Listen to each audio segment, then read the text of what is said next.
बिस्मिल्लाहिर्रहमानिर्रहीम। अस्सलाम वालेकुम। हज़रत अबू हुरैरा रज़ी अल्लाह तआला अन्हु से रवायत है कि रसूलुल्लाह सल्लल्लाहु अलैहि वसल्लम ने हज़रत उमर फ़ारूक रज़ी अल्लाह तआला अन्हु को ज़कात लेने के लिए भेजा।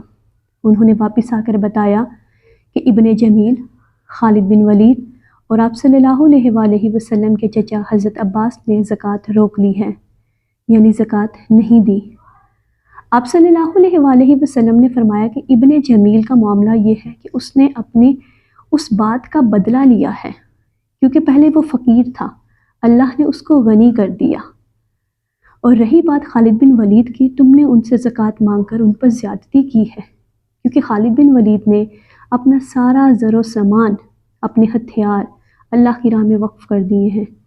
और हज़रत अब्बास की ज़कात मेरे ज़िम्मे है, तुम मुझसे ले लेना, और उसके साथ कुछ और भी। तो आप सल्लल्लाहु अलैहि वसल्लम ने हज़रत उमर से फरमाया, ए उमर, क्या तुम्हें मालूम नहीं इंसान का चचा उसके बाप जैसा होता है? तुमने हज़रत अब्बास की ज़कात मुझसे क्यों ना ली? जज़ाकल्लाह।